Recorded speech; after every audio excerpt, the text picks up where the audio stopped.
Kabar? Kabar baik, Anake. Selamat siang. Baik, kita sudah sama-sama mendengar seperti apa rilis data inflasi yang disampaikan oleh BPS. Anda sendiri menilai apakah ini sudah sesuai dengan ekspektasi secara month to month deflasi kali ini 0,03%, artinya ini masih melanjutkan tren deflasi sejak beberapa bulan yang lalu. Ya, menurut kami ini sesuai ekspektasi kami. Kami sebelumnya memperkirakan bahwa deflasinya 0,02% month to month. Jadi kurang lebih memang sesuai ekspektasi karena kami melihat bahwa komponen harga bergejolak khususnya ataupun volatile inflation ini masih mengalami deflasi karena ada peningkatan produksi dari khususnya komoditas bawang merah. Di samping itu memang ada komponen lainnya seperti inflasi harga bergejolak, inflasi harga diatur pemerintah. Ini terutama dipengaruhi oleh tren ataupun setelah dikenaikannya harga BBM ya oleh pemerintah khususnya BBM non subsidi, dan ditambah lagi juga dengan core inflation yang juga trennya juga meningkat ya di bulan Agustus yang lalu, sejalan dengan kenaikan dari harga emas perhiasan dan juga berkaitan juga dengan inflasi pendidikan ya core inflation-nya, sehingga juga meningkat lebih dari 2% di bulan Agustus yang lalu.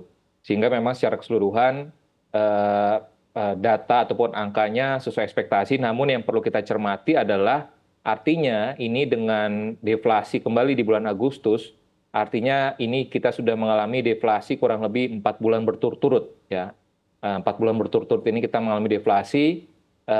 Ya tentu positifnya adalah di satu sisi kita melihat bahwa tren deflasi ini dipengaruhi tadi oleh suplai pangan yang sudah mulai membaik ataupun normalize pasca adanya faktor El Nino di awal tahun ini.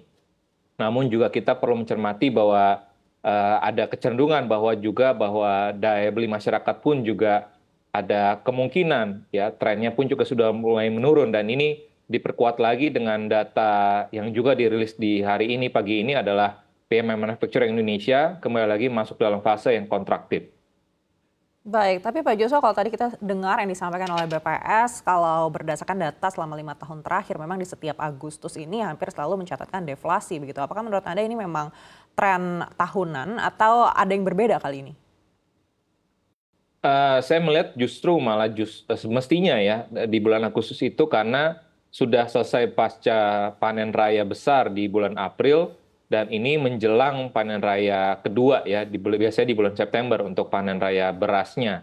Ya, jadi artinya memang di bulan Agustus ini secara khusus tadi saya meng-highlight bahwa adanya produksi bawang merah yang meningkat ya, sehingga artinya sebenarnya dari sebagian besar komoditas pangan terindikasi bahwa bawang merah yang memang mengalami penurunan paling dalam karena produksinya ataupun panennya sudah mulai terjadi di bulan Agustus ini ya. Tapi kalau kita melihat nanti di akhir tahun, biasanya memang ada kecenderungan juga ya untuk inflasi pangan itu akan kecenderungannya kembali meningkat ya. Jadi dan biasanya juga di bulan Agustus ini karena ada tahun ajaran baru sekolah, artinya memang inflasi terkait dengan core inflation ataupun inflasi dari inflasi pendidikan ini memang cenderung meningkat ya. Jadi memang kami nggak melihat adanya tren deflasi pada umumnya ya, tapi secara umum ini yang harus kita lihat adalah 4 bulan berturut-turut kita mengalami deflasi, sehingga ini harus menjadi catatan oleh pemerintah, khususnya lagi kalau kita kaitkan dengan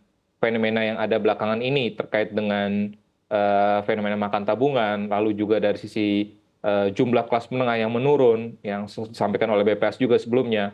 Ini yang menjadi perhatian bagi pemerintah adalah dan juga rencana misalkan tarif KRL yang mau dinaikkan ya, artinya ini akan memberikan tambahan pengeluaran lagi buat kelas menengah, sehingga dikhawatirkan ini akan bisa mempengaruhi ataupun bisa berimplikasi kepada pertumbuhan ekonomi kita di kuartal ketiga dan juga ke depannya. Baik, tapi kembali lagi ke angka inflasi secara tahunan ini 2,12% di bulan Agustus. Sebenarnya ini masih berada dalam rentang target pemerintah dan juga Bank Indonesia.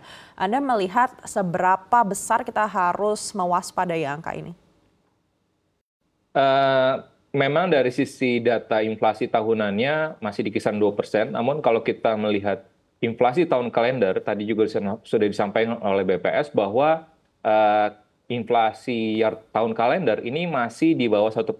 Ya, artinya kalau kita proyeksikan hingga akhir tahun, let's say biasanya puncak inflasi itu setiap tahunnya di akhir tahun ada tambahan sekitar maksimal 1% saja itu ekspektasi kami memang di tahun ini hingga akhir tahun ini inflasi akan cukup rendah ya di bawah 3% ya. Dan ini memang di luar kondisi di mana sebelumnya pemerintah merencanakan akan melakukan penyesuaian tarif cukai plastik dan juga cukai minuman berpemanis dalam kemasan, ya kemungkinan ini akan ditunda hingga tahun depan, kemungkinan besar ya, sehingga potensi inflasi itu akan cukup meningkat di tahun depan ya apabila kondisinya pemerintah jadi menyesuaikan tarif cukai, cukai MBDK dan juga cukai plastik, plus tambah lagi juga dengan pengenaan tarif PPN ya, ini pun juga akan berdampak juga kepada dampaknya kepada inflasi di tahun depan.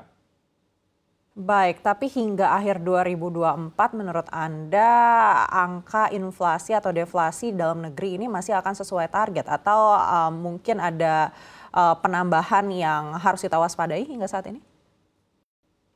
Sejauh ini kami belum melihat adanya risiko inflasi yang cukup tinggi ataupun signifikan hingga akhir tahun, tapi biasanya tadi kami sampaikan bahwa inflasi pangan ini akan kembali meningkat lagi, ya, biasanya di jelang akhir tahun, dan oleh sebab itu pada umumnya biasanya pemerintah akan melakukan stabilisasi dengan pada umumnya untuk beberapa komoditas yang memang produksinya dalam negeri kita tidak memadai, biasanya kita akan melakukan impor, ya. Tapi kalau misalkan kondisinya sepertinya tidak akan seperti di akhir tahun lalu ya, di mana kita melihat bahwa akhir tahun lalu fenomena El Nino ini cukup berdampak ya, sehingga produksi pangannya menurun, sehingga kita pun melakukan impor beras ya cukup signifikan ya, sehingga sepertinya fenomena itu untuk tahun ini hingga akhir tahun ini sepertinya tidak less likely akan terjadi, sehingga memang inflasi dapat bisa dipastikan bahwa akan tetap terkendali di bawah 3% ya, unless tadi kalau ada